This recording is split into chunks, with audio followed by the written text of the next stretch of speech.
Bonjour et bienvenue dans le podcast Sagesse Sauvage pour te souvenir de ta nature sauvage, intelligente et intuitive.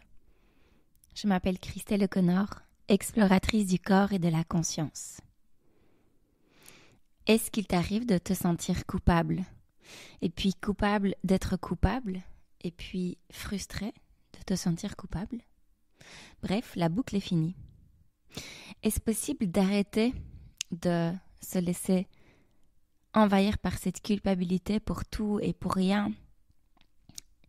Peut-on arrêter cette perte d'énergie énorme qui est bien réelle pour le système nerveux, mais ce n'est pas nécessaire?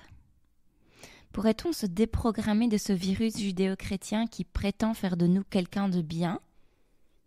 Mais aux yeux de qui quelqu'un de bien?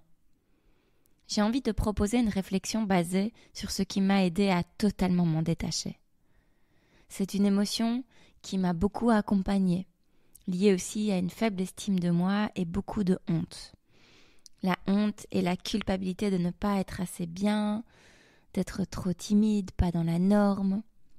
La culpabilité des comportements destructeurs que je m'infligeais au quotidien, qui étaient justement en axe direct avec cette culpabilité. Culpabilité, frustration, culpabilité, frustration. Boucle infinie. Et quand j'ai compris que c'est là que je devais aller travailler pour arrêter de manifester tous ces comportements destructeurs, cela a vraiment changé ma vie. Et donc je me suis donné l'autorisation de me pardonner. Et aujourd'hui, j'apprends la route vers l'acceptation inconditionnelle de mon humanité. La fierté que j'ai musclée, indépendamment de la réussite ou non. La fierté pour la femme que je suis déjà ne fluctue aujourd'hui quasiment plus. C'est un état d'être constant. Souvent, les gens me disent que si on est fier, c'est qu'on est condescendant et que du coup, on ne va plus rien faire. Mais c'est vraiment une croyance populaire qui se retrouve beaucoup, mais les neurosciences montrent le contraire. Il y a une étude neurophysiologique sur la fierté versus la culpabilité et ils mettent en évidence que la culpabilité est liée à une activation physiologique d'inhibition, alors que la fierté soutient la motivation et l'action.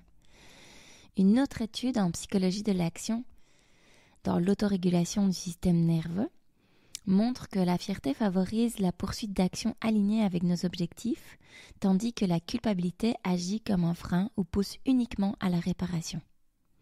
Mes expériences personnelles vont dans ce sens, et au moins je me sens coupable, au plus je me sens fière, au plus j'ai des projets, mais sans attente. La fierté m'a vraiment permis de sortir de cet axe, de sortir de la boulimie qui était présente dans ma vie depuis 17 ans, enfin pendant 17 ans. Et au plus je me sentais coupable, au plus j'étais frustrée, au plus j'avais des chances de reproduire ces comportements. Et puis après, je me sentais à nouveau coupable. Et donc j'ai appris à me pardonner, vraiment me pardonner, me dire c'était ok. Et j'ai compris aussi que c'était bien plus profond que juste manger. Et donc on est allé travailler dans les profondeurs. Sortir des addictions, que ce soit au joint, à la drogue, cela m'a permis de mener des projets sans pression. Cela me permet d'avoir un système nerveux plus régulé, qui se sent en sécurité et qui est en fait le point de départ pour tous les points cités ci-dessus. Cela m'a permis aussi de ne plus dépendre de l'avis des autres et en avoir carrément rien à faire, des compliments, des critiques. Sauf celles qui sont fondées, bien sûr. Qui est-ce que j'écoute? Cela m'a permis aussi d'arrêter de jouer à être quelqu'un de bien ou quelqu'un qui réussit. Ce point est assez fondamental pour moi, vu les attentes énormes que la société place sur nous, et pouvoir vraiment se détacher de la réussite et de la vie des autres. Aujourd'hui, je ne me sens plus jamais coupable, Je peux être désolée d'avoir foiré ou dit quelque chose, mais le sentiment de culpabilité n'a pas besoin de s'y mêler. J'ai envie de te partager plusieurs axes de réflexion pour que toi aussi tu puisses te déprogrammer de ce virus de ton système. D'abord, on va parler de l'axe systémique. Et ce que la systémique nous montre, c'est qu'une relation est faite de 3 entités. Il y a toi, il y a moi et il y a la relation. Une règle mathématique, c'est que je suis 50% responsable, tu es 50% responsable et nous sommes chacun 100% responsable de ce qu'il se passe. Dès lors, si je me sens coupable, ça veut dire que je prends 120% de responsabilité. Et toi, pauvre petit faiblard, tu n'as plus que 80% de responsabilité. Donc pour moi, la culpabilité dans une relation, c'est vraiment une façon de voir l'autre comme plus petit et de se voir plus grand ou ayant la capacité de faire du mal à quelqu'un. Cela n'existe pas. Chacun est responsable à 100%. Je ne dis pas que c'est facile, évidemment, parce que nous sommes ultra conditionnés et les émotions nous amènent dans des brouillards mentaux et des chaînes, parfois des chaînes transgénérationnelles très puissantes. Mais c'est vraiment fondamental de se rappeler cette règle systémique pour sortir de notre chaos et revenir vraiment dans un axe.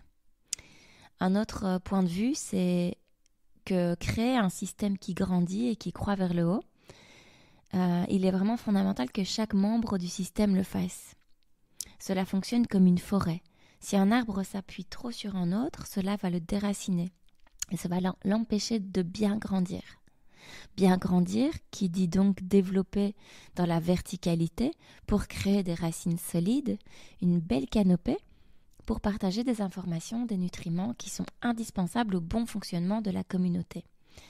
Et donc, enlever cette culpabilité, ne pas s'appuyer sur quelqu'un ou ne pas laisser l'autre s'appuyer, cela permet de vraiment créer une communauté de gens verticales qui est bien plus utile que des gens qui jouent à des soap-opéras en permanence. Un deuxième point de vue, c'est la loi de l'équilibre, la loi de la conservation. Rien ne se perd, rien ne se crée, tout se transforme, disait Lavoisier. C'est vraiment intéressant pour se libérer du jugement du bien et du mal. Parce que si nous vivons dans un univers parfaitement équilibré et que la culpabilité est une perception que j'ai fait plus de mal à l'autre, que l'autre a perdu plus dans la relation qu'il n'a gagné, cela va directement à l'encontre de cette puissante loi universelle. Tant que nous pensons avoir le pouvoir d'altérer l'autre, de le rendre malheureux ou de le rendre heureux, nous ne pourrons jamais vraiment prospérer, car cela va créer de la dépendance affective et cela créera aussi un système de dette et d'attente relationnelle. Nous vivons dans un monde dans lequel on nous a enseigné la culpabilité, les méchants contre les gentils, dans les soap-opéras qui nous montrent que c'est toujours la faute à l'autre. Il y a un coupable. Mon mec m'a trompé, mon ami m'a trahi. Ce sont eux les coupables, je suis une pauvre victime. Mais si nous écoutons les profondeurs de l'être que nous sommes, cela n'est-il pas dissonant ? Personnellement, j'ai fait mon choix. Et dans ma réalité, le jeu des bourreaux et des victimes n'existe plus. Il n'y a que des partenaires d'évolution mutuelle qui jouent à un jeu. Et quand les règles de l'autre ne me conviennent plus, soit j'essaye de trouver de nouvelles règles, soit je trouve d'autres partenaires qui me correspondent davantage. Ma vérité, c'est que nous n'avons aucune idée de ce que vit l'autre. Et que si nous suivons cette loi, il n'y a ni perte ni gain. Donc l'autre va autant apprendre qu'il a perdu grâce à l'action que je qualifie de mauvaise ou délétère pour vous. Un autre point, c'est que nous vivons aussi dans un modèle de thérapie freudien qui consolide la croyance que nous sommes des pauvres victimes de nos parents maltraitants.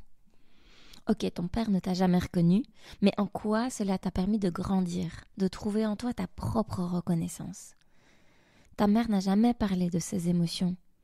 Et en quoi cela fait-il quelqu'un de toi d'empathique, qui a envie de développer une grande intelligence émotionnelle ? Ton ex t'a trompé ? Génial! Cela permet enfin de regarder la maladie qui croît dans votre couple depuis longtemps, soit de travailler sur tes blessures, sur ton estime de toi. Il y a toujours des gains dans chacune de nos pertes, toujours. Tu peux prendre n'importe quelle situation pour laquelle tu te sens coupable et te demander en quoi cela fait-il grandir l'autre. Par exemple, si tu as menti à quelqu'un, peut-être ça lui apprend davantage à s'écouter, à suivre sa propre intuition. Si tu as crié sur tes enfants, cela peut leur apprendre à voir ton humanité, leur donner des modèles d'humains qui assument leurs émotions. Évidemment, c'est pas facile, mais ça remet de la perspective et ça nous permet de vivre nos émotions, qui sont de l'énergie en mouvement, sans les enfermer dans une bulle de douleur et une boucle de mental. Un autre point que je voudrais évoquer, c'est la théorie du mouvement et de la complexité. Nous vivons dans un univers constamment en expansion et en mouvement. Est-ce que nous pouvons dès lors qualifier que tout ce qui met en mouvement est bon et tout ce qui contracte et empêche l'expansion de la circulation est mal? C'est une vraie question que je me pose et qui me donne un guide du bien et du mal et des choix que je peux poser.